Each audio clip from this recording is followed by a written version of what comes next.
सभी का एक बार फिर स्वागत है हमारे YouTube चैनल पर। हम एक बार फिर हाजिर हैं आपके सेवा के लिए, आपके समक्ष उपस्थित हैं एक नए टॉपिक और एक नए चैप्टर के साथ। हम आपसे अनुरोध करेंगे कि हमारे वीडियो को आप पूर्ण रूप से देखने के लिए जो भी वीडियो अपलोड की जाती है उसे पूर्ण देखा करें और हमारे चैनल को लाइक और सब्सक्राइब करते रहें ताकि जो भी वीडियो अपलोड की जाए वो आप तक आसानी से पहुंच सके और उसका आप अध्ययन कर सकें। आज हम लोग आप बोर्ड पर देख रहे होंगे कि हम एक नए टॉपिक के साथ आपके साथ उपस्थित हुए हैं। ये क्लास 9th लिखा हुआ है, NCERT मैथ एक्सरसाइज 7.3 प्रश्नावली 7.3 लिखा हुआ है बोर्ड पर, आप अच्छी तरह से देख रहे हैं। तो आज हम लोग शुरू करते हैं ये प्रश्नावली 7.3, जिसमें आपको पता है कि कॉन्ग्रुएंसी से रिलेटेड कुछ क्वेश्चन हैं जो आपके सामने दिखाई दे रहे हैं। हम लोग देखते हैं क्वेश्चन नंबर 1 प्रश्नावली 7.3 को आज जो है देखते हम पढ़ते हैं इसको। त्रिभुज ABC और त्रिभुज BDC एक ही आधार BC पर बने दो समद्विबाहु त्रिभुज इस प्रकार हैं कि A और D भुजा BC के एक ही ओर स्थित हैं। यदि AD को बढ़ाने पर BC को P पर प्रच्छेदित करे तो दर्शाइए। ये देखिए क्वेश्चन नंबर 1 में इसके 4 पार्ट दिए गए हैं, यानी 4 टॉपिक को हमको प्रूफ करना है, इसको ध्यान देना है। तो पहले हम ये फिगर को समझ लेते हैं। कह रहा है कि ABC एक त्रिभुज है ABC और DBC एक त्रिभुज ये भी है, पर बने दो समद्विबाहु त्रिभुज इस प्रकार हैं कि AD और A और D भुजा BC के एक ही ओर स्थित है, इस तरह से हैं। A और D को बढ़ाने पर BC को देख रहे हैं P पर प्रच्छेदित कर रहा है, यहाँ पर प्रच्छेदित कर रहा है, ध्यान देना है। और हमको ये क्या प्रूफ करना है इसको देखते हैं। ABD और त्रिभुज ACD यानी ट्रायंगल ABD और ट्रायंगल ACD में हमको प्रूफ करना है। देखा जाए ABD कहाँ है, ABD ये है और ACD ये है। इसको ध्यान से देखेंगे आप। तो पहले हम लोग लिखते हैं, देखते हैं कि जो क्राइटेरिया हम पढ़े हैं उसके आधार पर इसको प्रूफ करना है। तो लिखेंगे इसको, देखेंगे इसका सलूशन हल देख लेंगे, हल लिख लेते हैं हम इसका कि कैसे करेंगे। ये फर्स्ट पार्ट का हल कैसे करेंगे देखेंगे आप। लिखेंगे त्रिभुज ABD और त्रिभुज ACD में, इन दोनों त्रिभुज में आप देखें, ध्यान से देखेंगे तो आप पाएंगे। देखिए ध्यान से, पहली बात AB = AC ये दिया है। क्यों दिया है? क्योंकि वो कह रहा है कि समद्विबाहु त्रिभुज है। उसी तरह से BD = DC ये भी दिया है, क्योंकि कह रहा है कि ये भी छोटा वाला त्रिभुज जो दिया गया है आपके सामने, ये त्रिभुज और ये त्रिभुज दोनों समद्विबाहु त्रिभुज एक ही आधार BC पर हैं। उसके बाद लिख देंगे कि AD = AD ये भी लिख देंगे कि ये उभयनिष्ठ है, जिसको कॉमन बोलते हैं उभयनिष्ठ है। तो ये तीनों हो गया। अतः S नियम से देख रहे हैं यहाँ पर, ये 3 जो है साइड मिल रहा है। S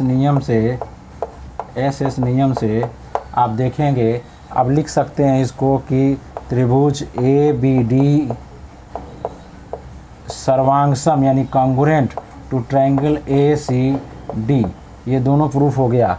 इस तरह से पहला पार्ट आपके सामने प्रूफ कर दिया गया है, ध्यान से आप देखेंगे। अब देखिए ध्यान से सेकेंड पार्ट की तरफ हम लोग चलते हैं। ये सेकेंड पार्ट आप अच्छी तरह से समझेंगे। सेकेंड पार्ट में क्या बात प्रूफ करनी है। त्रिभुज ABP ये बड़ा वाला त्रिभुज देखिए है, ये बड़ा वाला त्रिभुज को आपको प्रूफ करना है। इसको ध्यान देना है कि कैसे इसको प्रूफ किया जाए। और त्रिभुज ACP ध्यान दें आप, इसको आप ध्यान देंगे तो कैसे प्रूफ करना है इसको ध्यान देंगे अच्छी तरह से तो आपको समझ में आएगा।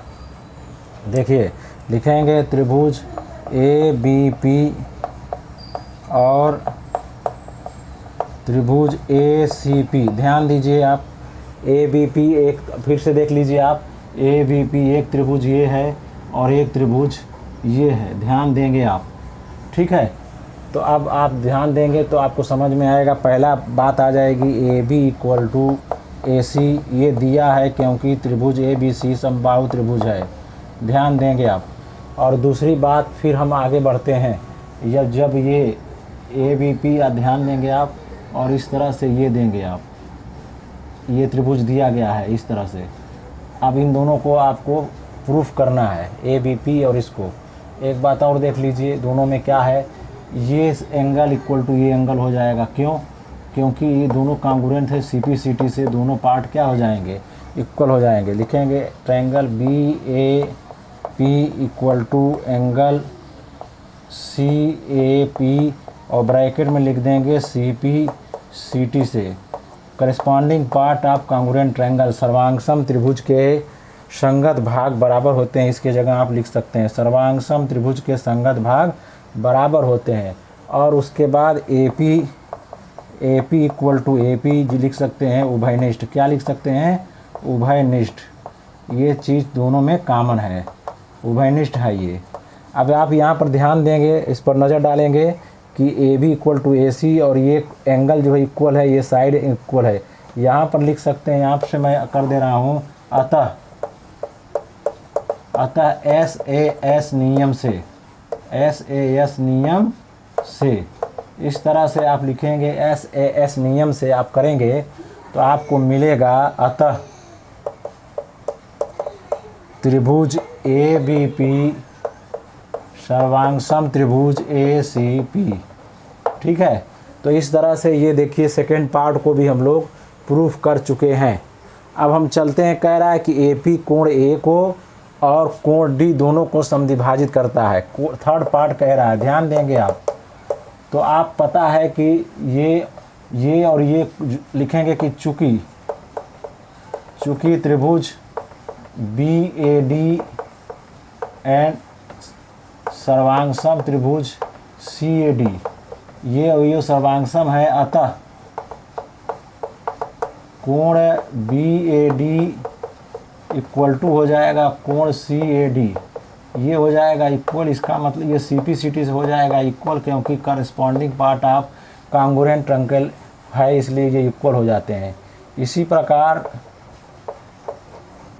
प्रकार आप जानते हैं triangle B D P congruent है ट्रायंगल सी डी पी, ये दोनों कांगुरेंट है, तो ये एंगल इक्वल टू ये एंगल भी हो जाएगा। अतः लिख देंगे B D P angle B D P, यहाँ पर लिख देते हैं B D P equal to angle C D P, bracket में लिख देंगे सी पी सी टी। ये भी corresponding part of congruent triangle है, क्योंकि ये भी एक कांगुरेंट ट्रायंगल था, ये भी कांगुरेंट ट्रायंगल था, तो ये दोनों इक्वल एंगल हो जाएंगे, ये भी इक्वल एंगल हो जाए। तो लिख सकते हैं कि अतः, इस बात को लिख सकते हैं कि अतः ए पी जो है कोण ए और कोण डी को समद्विभाजित करता है। क्या करता है? बाइसेक्ट करता है, जिसको इंग्लिश में बोलते हैं समद्विभाजित करता है। ध्यान दीजिए आप। उसी तरह से क्वेश्चन नंबर इसका जो फोर्थ पार्ट है उसको चलते हैं। कह रहा है कि एपी रेखा बीसी पर लंब है। ये कह रहा है कि इसको जो है प्रूफ करिए, ये दोनों 90 डिग्री है, ध्यान देंगे। तो चौथे में चलते हैं कि लिखेंगे कि चूंकि यानी since triangle B D P congruent to triangle C D P, ये कांगुरेंट है, तो सी पी सी टी से ये एंगल और ये एंगल क्या हो जाएंगे? इक्वल हो जाएंगे। अतः angle B P D equal to angle C P D. अब ये दोनों इक्वल हो गए, किसकी वजह से? इस सी पी सी टी की वजह से, इसको सी पी सी टी की वजह से ये जो है ये इक्वल हो गए पार्ट। अब इक्वल हो गए तो हमको पता है कि ये पूरा लीनियर है। क्या है? लीनियर पेयर है, ये 180 है। तो अब लिखेंगे कि अतः angle B P D plus angle C P D equal to 180।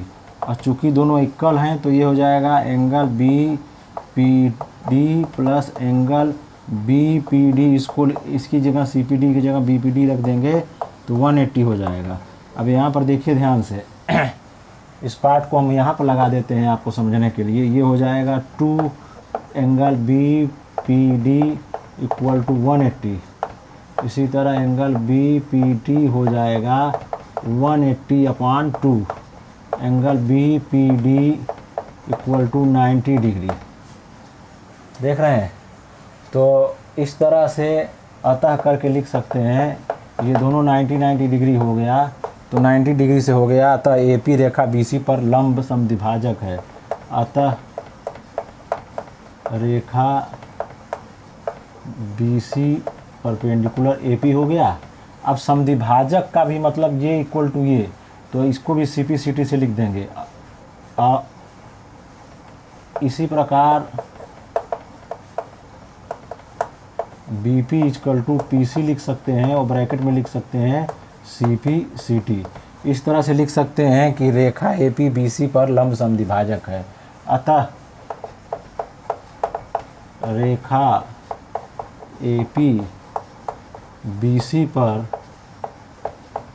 लंब समद्विभाजक है।